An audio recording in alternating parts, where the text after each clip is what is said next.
Hey guys, welcome back to the Ron Williams YouTube channel. Today we're going to go over what used to be my favorite exercise, and that's squats.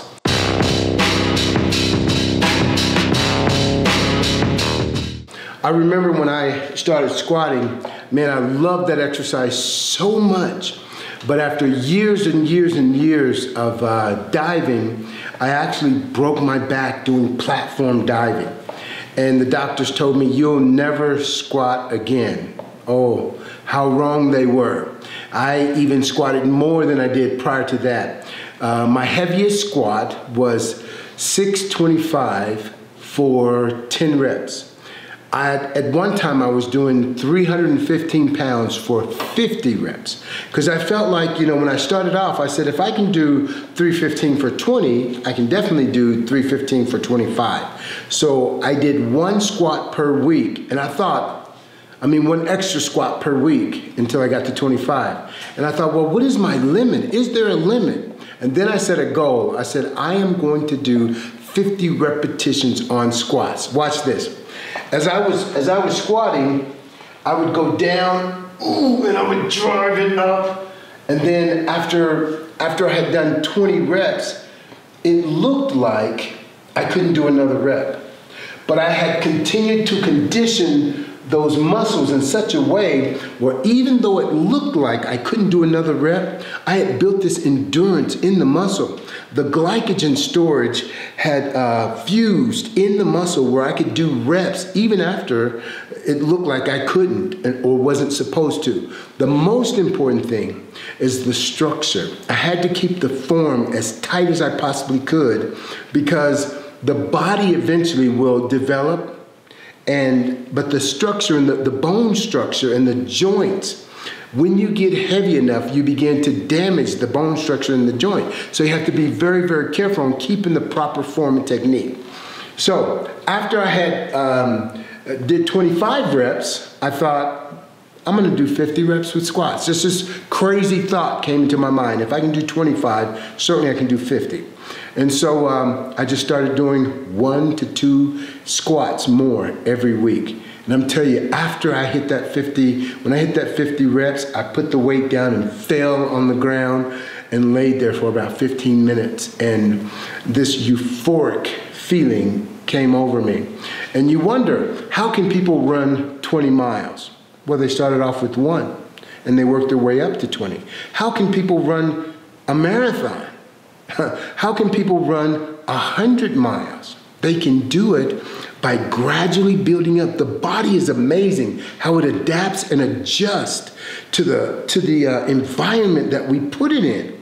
So it is really amazing. So back to the squats. I'm going to show you the form and the technique of the squats without using the bar first, and then kind of explain it to you why you should do it this way and how to protect your back, which mine was broken. I broke my back through doing platform diving. But at the same time, if you don't use it, you'll lose it. So while I was competing, I continued to squat and built and strengthened the muscle around the structure so it could support the structure. If your back is broken, I'm not saying go squat. I'm not saying that. Disclaimer.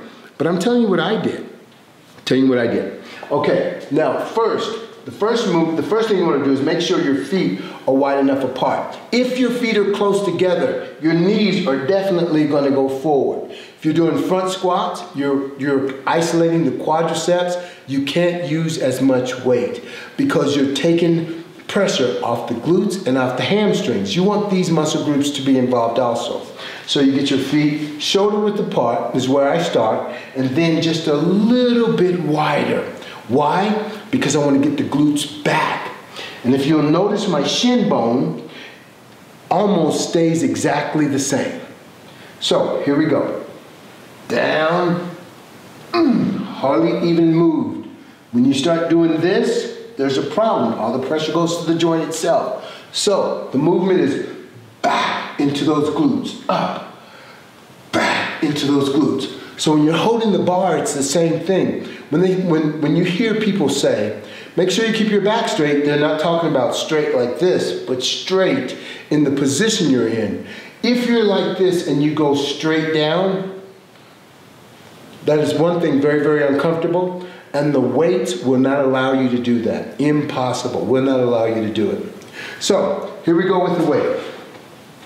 Get into position. You want to make sure that you're carrying the bar right beneath your traps, or right in the center of where your traps are. And you want to keep your chest up, glutes back. Ooh, right there. Ooh, look at the shin bone. Up. Watch. Glutes back, back, back, back. That's where I should be. Drive it up. Now, with the squat like that, it's going to build the glutes, it's going to build the hamstring, as well as the quadricep. If the knees go forward, most of the pressure goes to the quad, but it also puts a tremendous amount of pressure on the knee joint itself. Hey guys, I hope you enjoyed the information that we gave you on the squats. Very, very important. I want you to concentrate on the form, because that's the most important thing. The weight, it'll come. Just keep pushing it and keep pushing it and concentrating on that form, making sure you're taking the pressure off the knee joint itself. Squats will work for you. God bless you. Until next time, if you like this video, give me a thumbs up. God bless you.